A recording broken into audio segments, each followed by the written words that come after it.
get through that back in history.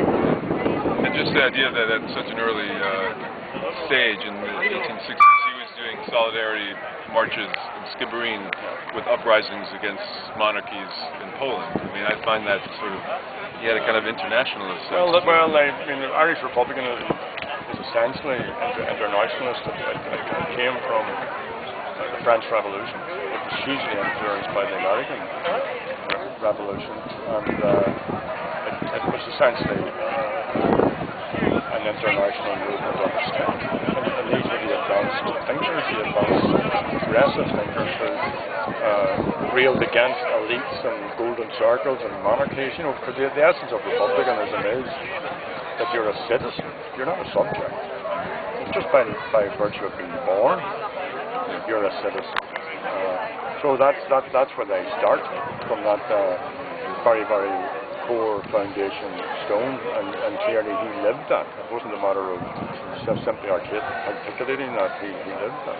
And now what about, you know, you mentioned it when you spoke before, but the more controversial aspect of his life, such as the skirmishing fund and the dynamite school, I mean, how does that play into his legacy in a way? I mean, was it, when I think about it sometimes, I think it was more kind of, it was more a method, propaganda rather, or a message. Like he was using it as a message rather than any Republican that I know, whoever was involved in armed actions or supported armed actions, any that I've read of, and back through the ages, only did so as a tactic, or because they felt they had no alternative. But they weren't violent men.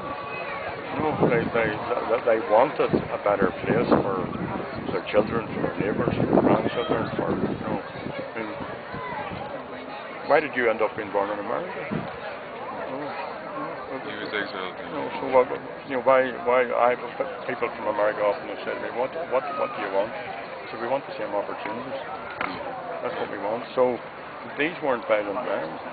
You know, there's a lovely song floating about, you know, folk song, Legal Illegal, you know, and it's you know, the terrorist is the person who puts together the small bomb, but who puts together the nuclear bomb, you know, who obliterates complete societies and so on. So these were thinking men and women and intellectual men and women who figured it out and felt that they had no other option.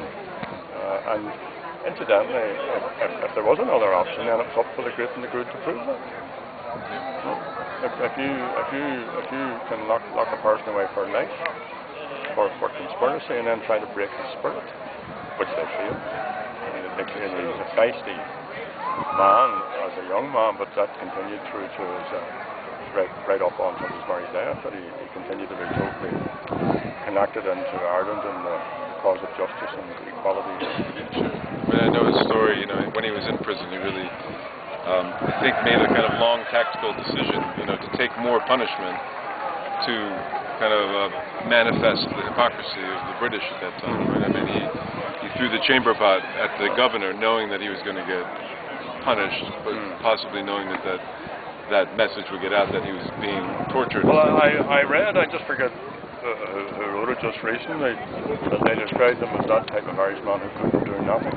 You know, and I know lots of them, you know. So he broke the cell window, but he couldn't do nothing. You know, now, you know, that was a dangerous thing to do. You were bound to bring sanctions and punishment on you, and it's interesting that the British